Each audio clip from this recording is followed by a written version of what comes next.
मु समस्त को स्वागत करुच्ची फोम ट्यूटोरियल्स यूट्यूब चैनल को। आज वीडियो में आलोचना करवा +3 प्रथम सेमिस्टर रो एनईपी फिलअप जो 2020 जो नुआ लागू तार कोर डबल आई है ओडिया अनर्सर कोर डबल आई आलोचना करवा जो कोर डबल प्रथम थी आमर कौन जी गीति कविता गाथा कविता आम आलोचना करथिला जो काव्य महाकाव्यर प्रज्ञा पर्व प्रकार गीति कविता गाथा कविता फनेट संबोधन गीतिका ये आम आलोचना करथिला। यूनिट 2 आम आलोचना करथिला आमर कौन प्रबंध और उपन्यास प्रज्ञा पर्व प्रकार भेद और यूनिट 3 रे आमर कौन नाटकर प्रज्ञा पर्व प्रकार भेद और एकांकिकार प्रज्ञा पर्व प्रकार भेद। तो नाटकर प्रज्ञा पर्व और प्रकार भेद आम आलोचना कर जी भी सब वीडियो देखी ना जाकि foam tutorial YouTube channel playlist रे क्रम अनुसार सब वीडियो अपलोड होकर रही तुम जाकि देखी पार। तो बर्तमान रही आम कौन जी एकांकिकार प्रज्ञा स्वरूप प्रकार भेद आम आलोचना करवा। तो प्रथम जाना आम एकांकिका माने कौन। दृश्य काव्यर अन्य एक बलिष्ठ रूप होची एकांकिका। इंग्राजी रे को वन एक्ट प्ले बोली कहा जाए। दृश्य काव्य मैंने जहाँ देखी था है तो प्रकृति संस्कृत पूर्व नाटक को भी काव्य बोली कह जाऊला। तो दृश्य काव्यर अन्य एक बलिष्ठ देख पे नाटक एकांकिका भिन्न भिन्न दुईटा जाक है। नाटक अलग एकांकिका भिन्न नाटक अनेक गुड़ी अंक थाए एकांकिकार केवल गोटे ही अंक थाए। तो दृश्य काव्यर अन्य एक बलिष्ठ रूप होची एकांकिका। इंग्राजी रे वन एक्ट प्ले बोली कह जाए। ओडिया भाषा रे एकांकिका विगत शतकर प्राय तृतीय दशक बेलू आरंभ होता। तो ओडिया भाषा रे कौन एकांकिका विगत शतकर माने पाखापाखि 1930 बेलू से आरंभ होता। एकांकिका वास्तव में नाटकर एक क्षुद्र संस्करण नुहे कि नाटक एकांकिका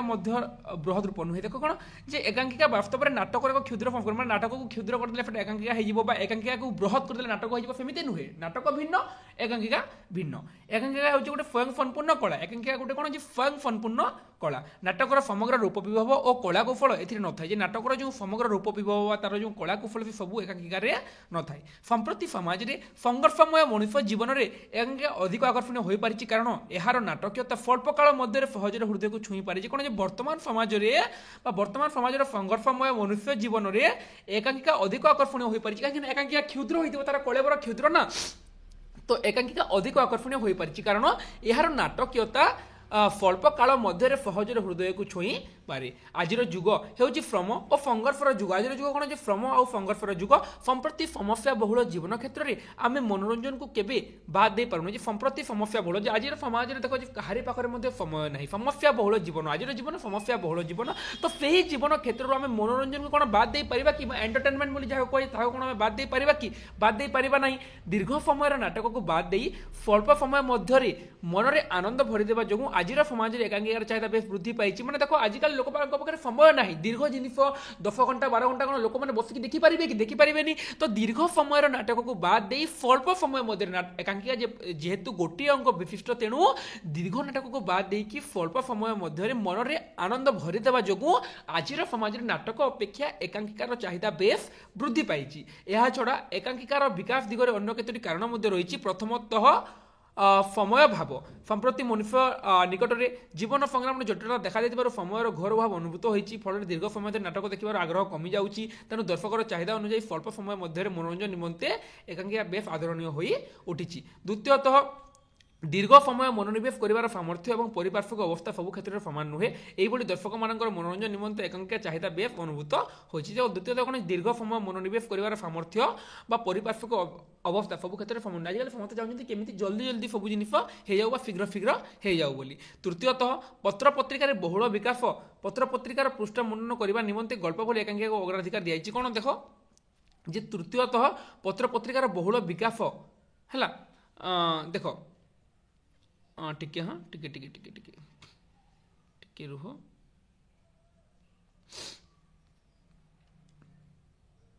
हाँ तृतीयतः पत्र पत्रिकार बहुल विकास। पत्र पत्रिकार पृष्ठ मनन करने निमंते गल्प बोली एकांकिका को अग्राधिकार। देखो गल्प जमी सीमित भितर रही भाव एकांकिका सीमित पृष्ठ सीमित रही। तेणु पत्र पत्रिकार मत एकांकिका सहज प्रकाशित हो पारे। दीर्घ नाटक परिवर्ते अधिक एकांकिका स्थान पाँच। चतुर्थतः शिक्षानुष्ठान सांस्कृतिक संघ मान चाहिदा। शिक्षानुष्ठान और सांस्कृतिक संघ मान स्वल्प अर्थ व्यय सीमित मध्य नाटक अभिनय प्रयोजन करुथिबारु एकांकिका बेस देख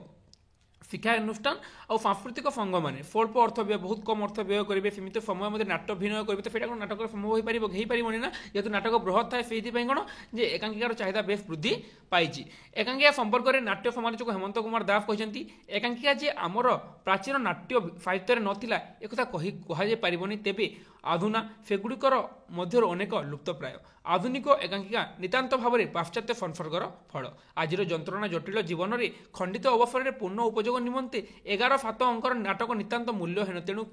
ତେଣୁ ହିଁ କ୍ଷୁଦ୍ର ଗଳ୍ପ ଏକାଙ୍କିକା ପ୍ରଭୁ ଦେଖ ଯେ ଆଜିର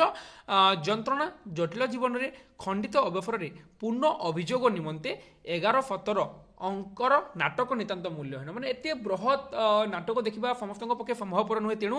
କ୍ଷୁଦ୍ର ଗଳ୍ପ ବା ଏକାଙ୍କିକା ଯେଉଁଟାକି ସୀମିତ ସମୟ ମଧ୍ୟରେ ଅଭିନୀତ ହୋଇପାରିବ ସେଥିପାଇଁ ଏକାଙ୍କିକାର ଯଥେଷ୍ଟ ମୂଲ୍ୟ ରହିଛି। ଯେଉଁଭଳି ଭାବରେ କ୍ଷୁଦ୍ର ଗଳ୍ପ ବହୁତ କ୍ଷୁଦ୍ର, ତାର କଳେବର କ୍ଷୁଦ୍ର, ସେଇଭଳି ଭାବରେ ଏକାଙ୍କିକାର କଳେବର ମଧ୍ୟ କ୍ଷୁଦ୍ର।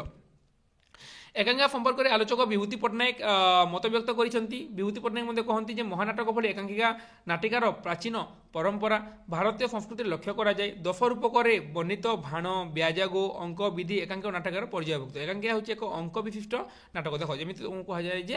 ୱାନ୍ ଆକ୍ଟ ପ୍ଲେ ବୋଲି ଗୋଟିଏ ମାତ୍ର ଅଙ୍କ ଥିବ ହେଲା, ଯେମିତି ନାଟକରେ ଅନେକ ଅଙ୍କ ଥାଏ ସେଇଭଳି ଭାବରେ ଏକାଙ୍କିକାର ଗୋଟିଏ ମାତ୍ର ଅଙ୍କ ଥାଏ, ତେଣୁ ତାକୁ ୱାନ୍ ଆକ୍ଟ ପ୍ଲେ ବୋଲି ଇଂରାଜୀରେ କୁହାଯାଏ। ଏହା ଠିକ୍ ନାଟକର ସଂକ୍ଷିପ୍ତ ରୂପ ନୁହେଁ, ଉପନ୍ୟାସରେ ଯେମିତି ଠିକ୍ ସ୍ଫୀତିକୃତ କ୍ଷୁଦ୍ର। ଦେଖ ଉପନ୍ୟାସର କ୍ଷୁଦ୍ର ଗଳ୍ପ ଉପନ୍ୟାସର ସଂକ୍ଷିପ୍ତ ରୂପ କ୍ଷୁଦ୍ର ଗଳ୍ପ ନୁହେଁ ବୋଲି ତୁମକୁ ମୁଁ କହିଥିଲି, ସେଇଭଳି ଭାବରେ ଏକାଙ୍କିକା ମଧ୍ୟ ନାଟକର କ୍ଷୁଦ୍ର ରୂପ ନୁହେଁ। ତେବେ କ୍ଷୁଦ୍ର ଗଳ୍ପ ଏବଂ ଏକାଙ୍କିକା ମଧ୍ୟରେ ଏକ ଘନିଷ୍ଠ ଆତ୍ମୀୟତା ଲକ୍ଷ୍ୟ କରାଯାଇପାରେ। କ୍ଷୁଦ୍ର ଗଳ୍ପ ଯେପରି ଜୀବନର ଏକ ଖଣ୍ଡିତ ଅଂଶର ବିଚିତ୍ର ରୂପ, ଅନନ୍ତ ସମୟ ମଧ୍ୟରୁ କୌଣସି ଏକ ବିଶିଷ୍ଟ। ଦେଖ ଯେ କ୍ଷୁଦ୍ର ଗଳ୍ପ କ'ଣ ଯେପରି ଜୀବନର ଖଣ୍ଡିତ ଅଂଶ, ଜୀବନର ସମ୍ପୂର୍ଣ୍ଣ ଅଂଶ ବିଶେଷ ହେଲା ସେଟା ଉପନ୍ୟାସ ହେଇଯିବ, କିନ୍ତୁ ଜୀବନର ଗୋଟେ ଖଣ୍ଡିତ ଅଂଶ ହେଉଛି କ'ଣ ଗଳ୍ପ। ଅନନ୍ତ ସମୟ ମଧ୍ୟରେ କୌଣସି ଏକ ବିଶିଷ୍ଟ ମୁହୂର୍ତ୍ତର ବର୍ଣ୍ଣାଢ୍ୟକୁ ରୂପକୁ ମିତବାକ ଭଙ୍ଗୀରେ ପ୍ରକାଶ କରାଯାଏ। ଏକାଙ୍କିକାର ସେମିତି କୌଣସି ନାଟକୀୟ କାହାଣୀର ସ୍ମରଣୀୟ ଭଗ୍ନାଂଶ ଅଥବା ଜୀବନର ବିଶିଷ୍ଟ ମୁହୂର୍ତ୍ତର ଅନୁଭୂତିକୁ ଏକ ସୀମିତ ସମୟ ସୀମା ମଧ୍ୟରେ ରୂପ ଦିଆଯାଏ। ଦେଖ যে ଯେଉଁଭଳି ଭାବରେ ଜୀବନର ଗୋଟେ ଖଣ୍ଡିତାଂଶ ଗଳ୍ପରେ ସ୍ଥାନ ପାଇଥାଏ, ସେଇଭଳି ଭାବରେ କ'ଣ ଯେ ଏକାଙ୍କିକାରେ କ'ଣ ହୋଇଥାଏ ଯେ କୌଣସି ନାଟକୀୟ କାହାଣୀର ବା କୌଣସି ବିଷୟର ସ୍ମରଣୀୟ ଭଗ୍ନାଂଶ ଅଥବା ଜୀବନର ଗୋଟିଏ ନିର୍ଦ୍ଦିଷ୍ଟ ମୁହୂର୍ତ୍ତ ଅନୁଭୂତିକୁ ଏକ ସୀମିତ ସମୟ ସୀମା ମଧ୍ୟରେ ରୂପ ଦିଆଯାଏ। ନିର୍ଦ୍ଦିଷ୍ଟ ସମୟ ସୀମା ମଧ୍ୟରେ କ'ଣ ନିର୍ଦ୍ଦିଷ୍ଟ ଘଟଣାକୁ ବା ନିର୍ଦ୍ଦିଷ୍ଟ କୌଣସି ଗୋଟିଏ ମୁହୂର୍ତ୍ତକୁ ସ୍ଥାନ ଦିଆଯାଇଥାଏ। ଯେପରିକି ନାଟକରେ ମାନେ ସମଗ୍ର ଜୀବନର କଥା ବର୍ଣ୍ଣନା କରାଯାଇଥାଏ, ସେଇଭଳି ଭାବରେ ଏକାଙ୍କିକାରେ କ'ଣ ଗୋଟେ ଜୀବନର ଗୋଟେ ନିର୍ଦ୍ଦିଷ୍ଟ ମୁହୂର୍ତ୍ତ ବା ଗୋଟେ ବିଶେଷ ମୁହୂର୍ତ୍ତ ବା ଗୋଟେ ସ୍ମରଣୀୟ ମୁହୂର୍ତ୍ତର କଥା ସେଇଥିରେ ବର୍ଣ୍ଣିତ ହୋଇଥାଏ। ତ ବର୍ତ୍ତମାନ ତମେ ବୁଝିଲେ ଏକାଙ୍କିକା ମାନେ କ'ଣ। ବର୍ତ୍ତମାନ ତାର ସଂଜ୍ଞା ଏବଂ ସ୍ୱରୂପ ଆଡ଼କୁ ଆମେ ଯିବା। ଏକାଙ୍କିକାର ସଂଜ୍ଞା ଆଜି ଆମେ ଯେଉଁ ଏକାଙ୍କିକା ଦେଖିବାକୁ ଯାଉଛୁ ତାହା ପ୍ରାଚୀନ କାଳରେ ଅବିକଳ ସେହି ଅବସ୍ଥାରେ ନଥିଲା। ଦେଖ କୌଣସି ଜିନିଷ ବର୍ତ୍ତମାନ ଆମେ ଯେଉଁ ରୂପ ଦେଖୁଛେ ସେଇଟା ପୂର୍ବରୁ ସେମିତି ନଥିଲା। ଧୀରେ ଧୀରେ ସମୟ ପରିବର୍ତ୍ତନ ଅବସ୍ଥା ତାର ରୂପ ମଧ୍ୟ ପରିବର୍ତ୍ତନ ହେବାରେ ଲାଗିଛି। ପ୍ରାଚୀନ କାଳରେ ଏକାଙ୍କିକା ଗୁଡ଼ିକ ମୁଖ୍ୟତଃ ସଂସ୍କୃତ ସାହିତ୍ୟକୁ ଭିତ୍ତିକରି ରଚିତ ହେଉଥିଲା, କିନ୍ତୁ ଆଧୁନିକ ଏକାଙ୍କିକା ସଂସ୍କୃତ ସାହିତ୍ୟକୁ ଭିତ୍ତିକ ରଚିତ ହେଉଥିଲା ପ୍ରାଚୀନ କାଳରେ, କିନ୍ତୁ ଆଧୁନିକ ଏକାଙ୍କିକା କ'ଣ ହେଉଛି ଯେ ବର୍ତ୍ତମାନ ଇଂରାଜୀ ସାହିତ୍ୟର ନିକଟବର୍ତ୍ତୀ। ଇଂରାଜୀରେ ୱାନ୍ ଆକ୍ଟ ପ୍ଲେର ଅଧିକାଂଶ ବିଭବ ଏଥିରେ ଦେଖାଯାଏ। ଆଜି ତାକୁ ପ୍ରାଚୀନ କ'ଣ ହେଉଥିଲା ଯେ ସଂସ୍କୃତ ସାହିତ୍ୟକୁ ଭିତ୍ତିକ ରଚନା କରିଥିଲେ, କିନ୍ତୁ ବର୍ତ୍ତମାନ ପ୍ରାଚ୍ୟ ସାହିତ୍ୟ ଦ୍ୱାରା ଆମେ ଅନୁକୃତ ହେଉଛୁ ବା ପ୍ରାଚ୍ୟ ସାହିତ୍ୟକୁ ଆମେ ଅନୁସରଣ କରୁଛେ ହେଲା। ଆଜିର ଏକାଙ୍କିକା ବା ବିଂଶ ଶତାବ୍ଦୀର ଶେଷ ପାହାଚରେ ଏକାଙ୍କିକା କିନ୍ତୁ ସବୁ ନିୟମକୁ ଭାଙ୍ଗି ଦେଇ ନିଜ ପାଇଁ ଏକ ସ୍ୱତନ୍ତ୍ର ସାରଣୀ ବାଛି ନେଇଛି। ଏଥିରେ କିଛି ନିୟମ ବା କଟକଣା ନାହିଁ। ଏକାଙ୍କିକା ଶବ୍ଦଟିକୁ ବିଶ୍ଳେଷଣ କଲେ ଜଣାଯାଏ ଯେ ପ୍ରାୟତଃ ଏକ ଅଙ୍କ ବିଶିଷ୍ଟ ରଚନା ହେତୁ ଏହାର ନାମ ଏକାଙ୍କିକା। ଦେଖ ଏକାଙ୍କିକା ନାମର ଶବ୍ଦକୁ ଯଦି ଆମେ ବିଶ୍ଳେଷଣ କରିବା ତାହେଲେ ଜାଣିଯିବା ସେଇଟା ଯେ ଗୋଟିଏ ଅଙ୍କ ବିଶିଷ୍ଟ ରଚନା, ତେଣୁ ତାର ନାମ ଏକାଙ୍କିକା। କିନ୍ତୁ ଏହାକୁ ଏକାଙ୍କିକାର ପୂର୍ଣ୍ଣ ସଂଜ୍ଞା ବୋଲି ଗ୍ରହଣ କରାଯାଇ ପାରିବନି, କାହିଁକିନା ଏକ ଅଙ୍କ ବିଶିଷ୍ଟ ଯେ କୌଣସି ରଚନାକୁ ସମ୍ପ୍ରତି ଏକାଙ୍କିକା କୁହାଯାଇ ନପାରେ। ଏକାଙ୍କିକା ସମ୍ପର୍କରେ ଜାଣିବାକୁ ହେଲେ ତାର ସଂଜ୍ଞା ଉପରେ ମଧ୍ୟ ଜାଣିବାକୁ ପଡ଼ିବ ଏବଂ ସେଇଭଳି ଭାବରେ ବହୁତ ଜଣ ବିଜ୍ଞ ବ୍ୟକ୍ତି ତାର ସଂଜ୍ଞା ନିରୂପଣ କରିଛନ୍ତି ଏବଂ ସେଇ ସଂଜ୍ଞା ଗୁଡ଼ିକ ଉପରେ ଆମେ ଟିକେ ଆଲୋଚନା କରିବା। ଦେଖ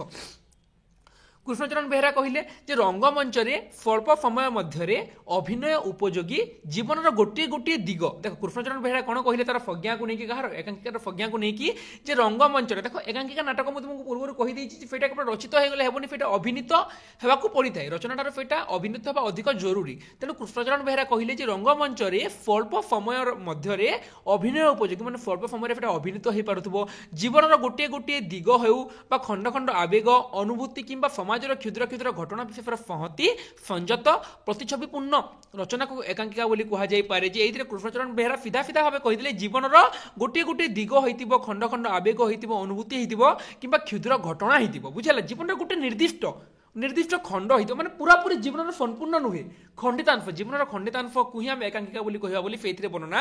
କରିଦେଲେ କୃଷ୍ଣଚରଣ ବେହେରା। ସେଇଭଳି ଭାବରେ ଆଉ କେତେ ଜଣଙ୍କର ଦେଖ ବହୁତ ଗୁଡ଼େ ଦେଇଛି ପିଲାମାନେ ସଂଜ୍ଞା, ତୁମେ ଯାହାର ଚାହିଁବ ପଢ଼ିପାରିବ, କିନ୍ତୁ ଆମେ ବେଶୀ ନାହିଁ 4-5ଟା ଆଲୋଚନା କରିବା, ବେଶୀ ଆଲୋଚନା କରିବା ନାହିଁ। ନେକ୍ସଟ ଦେଖ ପ୍ରଫେସର ସଂଘମିତ୍ରା ମିଶ୍ର। ପ୍ରଫେସର ସଂଘମିତ୍ରା ମିଶ୍ର କ'ଣ କହିଲେ ଯେ ଉଦ୍ଦେଶ୍ୟର ଏକ ମୁଖିନତା, ଆୟତନର ସ୍ୱଳ୍ପତା ଓ ସୀମିତ ସମୟରେ ଅଭିନୀତ ହୋଇପାରୁଥିବାର ଦେଖ ଯେ ଉଦ୍ଦେଶ୍ୟର ମୁଖୀନତା ବା ଉଦ୍ଦେଶ୍ୟକୁ ପୂରଣ କରିବା ପାଇଁ ମନୁଷ୍ୟ ଜୀବନର ଉଦ୍ଦେଶ୍ୟକୁ ପୂରଣ କରିବା ପାଇଁ ସ୍ୱଳ୍ପତା ବା ସ୍ୱଳ୍ପ ସମୟ ଭିତରେ ଅଭିନୀତ ହୋଇପାରୁଥିବା ସଂକ୍ଷିପ୍ତ ଘଟଣାର ସୁସଂହତ ବିନ୍ୟାସରେ ବା ମନୁଷ୍ୟର ଉଦ୍ଦେଶ୍ୟକୁ ଚରିତାର୍ଥ କରିବା ପାଇଁ ବା ମନୁଷ୍ୟର ଉଦ୍ଦେଶ୍ୟକୁ ପୂରଣ କରିବା ପାଇଁ ଅଭିନୀତ ହେଉଥିବା ସଂକ୍ଷିପ୍ତ ଘଟଣାର ସୁସଂହତ ବିନ୍ୟାସରେ ହିଁ ଏକାଙ୍କିକାର ସୃଷ୍ଟି ବୋଲି ସଂଘମିତ୍ରା ମିଶ୍ର କହିଲେ। ନେକ୍ସଟ ହେମନ୍ତ କୁମାର ଦାସ କ'ଣ କହିଲେ ଯେ ଆମ ସାହିତ୍ୟରେ ଯେ ଏକାଙ୍କିକା ଧରଣର ନାଟକ ନଥିଲା ଦେଖ ସେ କହିଲେ ଯେ ଆମ ସାହିତ୍ୟରେ ଏକାଙ୍କିକା ଧରଣର ନାଟକ ନଥିଲା ଏହା କୁହାଯାଇ ପାରିବନି ତେବେ ଆଧୁନା ସେଗୁଡ଼ିକ ଲୁପ୍ତ ପ୍ରାୟ ଆମର ଆଧୁନିକ ଏକାଙ୍କିକା ନିତାନ୍ତ ଭାବରେ ପାଶ୍ଚାତ୍ୟ ସଂସ୍ପର୍ଶର ଫଳ ଯେ ଆମ ପରମ୍ପରାରେ ମଧ୍ୟ ଆମ ସାହିତ୍ୟରେ ମଧ୍ୟ ଆମ ସଂସ୍କୃତିରେ ମଧ୍ୟ ଏକାଙ୍କିକା ଥିଲା ସେମାନେ ସଂସ୍କୃତିକୁ ଅନୁକରଣ କରିକି ପୂର୍ବରୁ ଏକାଙ୍କିକା ରଚନା କରୁଥିଲେ କିନ୍ତୁ ବର୍ତ୍ତମାନ କ'ଣ ଯେ ବର୍ତ୍ତମାନ ସେଗୁଡ଼ିକ ଲୁପ୍ତ ହେଇଗଲାଣି ବର୍ତ୍ତମାନ ଆମେ ଯେଉଁ ଏକାଙ୍କିକା ଦେଖୁଛେ ସେଇଟା କ'ଣ ସେଇଟା ପାଶ୍ଚାତ୍ୟ ସଂସ୍ପର୍ଶର ଫଳ ବୋଲି କିଏ କହିଲେ ହେମନ୍ତ କୁମାର ଦାସ କହିଲେ ବୁଝିହେଲା। ନେକ୍ସଟ ଦେଖ ଦିলীପ କୁମାର ମିତ୍ର କ'ଣ କହିଛନ୍ତି ଦେଖିବା ଯେ ଏକାଙ୍କିକା एकक पतिति संपूर्ण उत्थान पतन बहुल घटना समृद्ध जे कौन एकांकिका कौन जे संपूर्ण उत्थान पतन घटना बहुल घटना समृद्ध परिमित आयतन आदि मध्य अंत समन्वित तो यहाँ छाड़ पे यहाँ पढ़वन टी डिफिकल्ट लगे तुमको जो जो सहज लगे देख ये तीन टा मन रख गोटे हूँ आम कृष्णचरण बेहेरा प्रोफेसर संघमित्रा मिश्र हेमंत कुमार दास बहुत गुड़े संज्ञा रही जो गुड़िक सहज लगे तुमको से गुड़िक मुझे कहीदे है से भाव मनोरंजन दास कहले कौन जे नाटक दर्शकर और पाठकर मन उपर जो चिरस्थायी प्रभाव पकाइबा उद्दिष्ट एकांकिका जदि सेपरी प्रभाव पकाइबार सक्षम हो पारे मो मतरे ताको एकांकिका न कही छोट नाटक कहवा अधिक समीचीन हेबो जे से मनोरंजन दास कौन कहले से कहले जे नाटक जो भली भाव में मनोरंजन दास जड़े प्रख्यात नाटक जानी बहुत गुड़े बनहंसी अरण्य प्रफल जो केन्द्र साहित्य अकादमी पुरस्कार पाई तो से कहले जे नाटक दर्शकर और पाठक मन उपर जो चिरस्थायी प्रभाव पकाइबा उद्दिष्ट बा तार जो नाटक लक्ष्य कौन जे से कौन कर दर्शक और पाठक मन में कौन चिरस्थायी प्रभाव पकाइब से ही भाव में एकांकिका जदि प्रभाव पकाइबार सक्षम हो पारा ताहले से एकांकिका को एकांकिका न कही छोट नाटक कहवा बोली मनोरंजन दास कहले। नेक्स्ट अध्यापक अमरनाथ गुप्ता एकांकिका विषय जीवन एक घटना मात्र सहायक विषय अवतरण से कौन सुजोग नहीं कौन से कहले कौन जे अमरनाथ गुप्ता कहले एकांकिका विषय हूँ जीवन एक घटना मात्र जीवन गोटे घटना जीवन में तुम जीवन में बहुत गुड़े घटना घटी कि से सब घटना भितर गोटे गोटे घटना मात्र एकांकिका सहायक विषय अवतरण करने मैंने अन्य विषय से अवतरण कर अमरनाथ गुप्ता कहले तो पांचटी संज्ञा होगा पे तुम एति पढ़ले तो चलो तुम एथि मैंने पूरा पूरी बुझीगल जीवन खंडित अंश जीवन गोटे खंडित अंश जीवन गोटे निर्दिष्ट कथा निर्दिष्ट घटना जब प्रतिफलित है एकांकिका बोली कही पारिबा है। तो यहाँ भी इंग्राजी में भी जे बोर्न भी कहते जी मेरिट भी कहते तो तुम्हें यहाँ चाहिए पढ़ी पार कि रखार आवश्यकता नहीं तुमको एमती माने एमती मुझे तुमको 11टा संज्ञा कहीदी 11टा संज्ञा तुमको 5टी मुझे कहीदी तुम्हें चाहिए आउ भी 6-7टा संज्ञा मन रखी पार। नेक्स्ट आलोचना करबा आम एकांकिकार स्वरूप उपर है एकांकिकार स्वरूप एकांकिका नाटकर संक्षिप्त रूप नुहे कि एकांकिकार कलेबर नाटक वृद्धि नाटक सृष्टि हुए मुझे तुमको बारंबार भी कही जे नाटकर संक्षिप्त रूप एकांकिकार नुहे कि एकांकिकार विस्तृत रूप नाटक नुहे यार स्वरूप निर्दिष्ट हुए यार नामकरण नाटक एकाधिक अंकर अवतरण करा बेले एकांकिका सर्वदा क्षुद्र कलेबर विशिष्ट जे एकांकिकार नाटक कौन होता है जे एकाधिक गोटे अधिक अंक 3टी 4टी 5टी अंक रही बेले एकांकिका कौन जे क्षुद्र कलेबर विशिष्ट यह साधारण एक अंक विशिष्ट एकांकिका बोली एकांकी बोली कह एकांक बोली कह गोटे अंक तेणु तार नाम एकांकिका है। एकांकिकार कलेबर क्षुद्र अर्थात यार परिसर संक्षिप्त एकांकिकार कलेबर क्षुद्र से छोट तेणु तार परिसर संक्षिप्त ए दृष्टि यह इंगित धर्मी और भाव गंभीर एकांकिकार स्वल्प परिसर मध्य यह दर्शकर नाट्यरस पिपासा प्रकाशित करुवा एकांकिका रचना करने कष्टकर व्यापार कौन जे एकांकिकार स्वल्प परिसर मध्य दर्शकर नाट्यरस पिपासा प्रकाशित एकांकिका कौन होती स्वल्प समय में अभिनीत होता है तो से एकांकिकार से स्वल्प परिसर मध्य स्वल्प निर्दिष्ट सीमा मध्य निर्दिष्ट सीमा कही भूल कही माने स्वल्प परिसर मध्य स्वल्प समय मध्य कौन होता है जे फेटा दर्शकर नाट्य पिपासा प्रकाशित कर नाट्य से जो दर्शकों निज प्रति विमोहित करुवा कष्टकर व्यापार माने बहुत सुंदर भाव रचना कले दर्शकों को निज प्रति आकर्षित कर गोटे घटना चिंता बा जीवन खंडितांश को स्वल्प परिसर मध्य नाटकीय द्वंद्व और संशय रक्षा करी पाठक आगे परिवेशन कर गुरु दायित्व नाट्यकार बहन करते तेणु संक्षिप्तता एकांकिकार एक अन्यतम लक्षण दिग जे कौन देख पे गोटे घटना जीवन गोटे घटना हो बा चिंता बा जीवन खंडितांश को स्वल्प परिसर मध्य स्वल्प समय मध्य नाटकीय द्वंद्व और संशय रक्षा करी पाठक आगे परिवेशन कर जो गुरु दायित्व सेटा कौन नाट्यकार बहन करी थांती तेणु संक्षिप्तता ही एक नाटकार एकांकिकार गोटे लक्षणीय দিগ চরিত্র চিত্রণ ক্ষেত্রে মধ্যে একাঙ্কিকার সংক্ষিপ্ততা প্রতি দৃষ্টি দিয়া যায় চরিত্র চিত্রণ কলা বেলে মধ্যে সবু কিছু সংক্ষিপ্ত নহলে একাঙ্কিকা আমি তাকে কহিপারিবা ନାହିଁ এହାର চরিত্রর সমগ্র জীবনকু আলোকিত ন করে জীবনের এক বিশেষ দিগকু নির্দেশ করে কারণ এହାର চরিত্র নাটক যেମିତି ଜୀବନର ସମଗ୍ର ଦିଗ ପ୍ରତି ଆଲୋକିତ କରିଥାଏ ସେଇଭଳି ଭାବରେ ଏକାଙ୍କିକାର କ'ଣ ହୋଇଥାଏ ଚରିତ୍ରର ସମଗ୍ର ଜୀବନର ଆଲୋକିତ ସମଗ୍ର ଜୀବନକୁ ଆଲୋକିତ ନ କରି ଜୀବନ ଗୋଟେ ନିର୍ଦ୍ଦିଷ୍ଟ ବିଶେଷ ଦିଗକୁ ସେଇଟା ନିର୍ଦ୍ଦେଶ କରିଥାଏ ଚରିତ୍ର ମୁଖରେ ଯେଉଁ ସଂଳାପ ଖଞ୍ଜି ଦିଆଯାଏ ତାହା ମଧ୍ୟ ସଂକ୍ଷିପ୍ତ ଏବଂ ପ୍ରତିକାଧର୍ମୀ ହେବା ଦରକାର ଯେ କ'ଣ ଚରିତ୍ର ମୁଖରେ ଯେଉଁ ସଂଳାପ ଦିଆଯାଇଥାଏ ତାହା ସେଇଟା ମଧ୍ୟ ସଂକ୍ଷିପ୍ତ ଏବଂ ପ୍ରତିକାଧର୍ମୀ ହେବା প্রত্যেক আমি দেখো জীবনকে আলোকিত না করে জীবনকে বিশেষ দিগক মানে ভাবি মো জীবন মু গোটে জীবন মো জীবনে বহুত গুড়ে শহ ঘটনা ঘটছে এবং সেই ভিতরে গোটে ঘটনা হচ্ছে মো বিশ্ববিদ্যালয় মু বিশ্ববিদ্যালয় কেমিতি গলি আসিলি সেই জিনিস সেটা থিব তো জীবনের অনেক দিগক বর্ণনা করে নির্দিষ্ট দিগক একাঙ্কিকার স্থান দিয়া যাই থাই হেলা এথিরে সংক্ষিপ্ত এথিরে সংক্ষিপ্ত সীমিত সময় মধ্যে এক নির্দিষ্ট ঘটনাকে পরিণতি দিগরে অগ্রসর করা চেষ্টা করা যায় এতে কোণ হয়ে যে সংক্ষিপ্ত তথা সীমিত সময় মধ্যে গোটে ঘটনাকে পরিণতি দিগরে অগ্রসর করা চেষ্টা করা যায় দর্শক মনের এক নির্দিষ্ট ভাবনাভূতি সৃষ্টি করা হচ্ছে একাঙ্কিকার উদ্দেশ্য যে দর্শক মনের গোটে নির্দিষ্ট ভাবনাভূতি সৃষ্টি করা হচ্ছে একাঙ্কিকার মধ্যে দর্শক ভাবিব তাকে দেখিকি হল পারম্পরিক রীতির একাঙ্কিকা কেতেক দৃশ্যরে বিভক্ত হওয়া উচিত কিন্তু আধুনিক কালের সাধারণত গোটিয়ে মাত্র সেট্রে প্রদর্শিত হচ্ছে সিধা সিধা প্রদর্শিত হয়ে যাচ্ছে একাঙ্কিকা এক ক্ষুদ্র অবয়ব বিশিষ্ট নাটক হয়ে পড়ে কিন্তু নাটকের ক্ষুদ্র রূপ নয় দেখো একাঙ্কিকা গোটে ক্ষুদ্র অবয়ব বিশিষ্ট নাটক গোটে ক্ষুদ্র অবয়ব থিব তার নাটক হয়ে পারিব কিন্তু নাটকের ক্ষুদ্র রূপ একাঙ্কিকা জমারু বি নুহে সেইপরি নাটকর একাঙ্কিকার যে সৃষ্টি হয়ে না একথা দৃঢ় ভাবে আমি বারম্বার সেই জিনিস সেইপাই দিয়েছি যে আমি কেবে হলে মধ্যে নাটকের বিস্তৃত রূপকু বা নাটকের সংক্ষিপ্ত রূপকু একাঙ্কিকা এবং একাঙ্কিকার বিস্তৃত রূপকু আমি নাটক কেবে হলে মধ্যে কহিপারিবা ନାହିଁ ए दृष्टि एकांकिका सांप्रतिक साहित्य राज्य में एक स्वतंत्र विभाग भाव में गृहीत और से कौन एकांकिका सांप्रतिक साहित्य राज्य में कौन जे गोटे स्वतंत्र विभाग भाव में गृहीत और स्वीकृत एकांकिकार आवश्यकता पड़े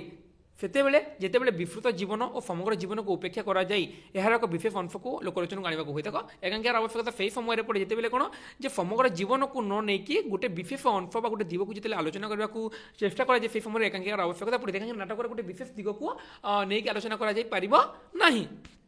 एकांकिकार स्वरूप अधिक स्पष्ट करने निमंते नाटक और एकांकिकार एक तुलनात्मक चित्र एठारे संक्षेप उपस्थापन कर देख जे आम एकांकिकार स्वरूप को आउ टिके जानिबा निमंते नाटक और एकांकिकार गोटे तुलनात्मक चित्र आम देखा देख जे नाटकर प्रथमांश मंथर भाव में गति करे और पर प्रखर बेगर परिणति आड़ को आगाई जाए एकांकिका क्षेत्र में विपरीत लक्ष्य करा जाए यार प्रथमांशर गति मंथर नुहे प्रखर और प्रथमांशरू ही ये नाटकीय द्वंद्व परिलक्षित हुए यार शेष हुए एक रसघन मुहूर्त फल दर्शक देख जी नाटकर प्रथमांश मंथर भाव में गति कर नाटकर प्रथमांश धीरे धीरे धीरे धीरे अति मंथर भाव में गति करता है और परवर्ती समय धीरे धीरे समय परिवर्तन होगा सहित प्रखर भाग लगी जाए किंतु एकांकिका क्षेत्र में सेटा नुहे एकांकिका क्षेत्र में विपरीत रीति लक्ष्य करा जाए यह प्रथमांश गति मंथर नुहे प्रथमांश ही ए नाटकीय द्वंद्व अरे सेटा पूरा संक्षिप्त सेटा कौन जो मंथर हो समय नहीं जीवनी सेटा से कौन जी सेटा मंथर हबार चान्स नहीं है सेटा मंथर नुहे प्रथमांश ही सेटा नाटकीय द्वंद्व परिलक्षित होता है है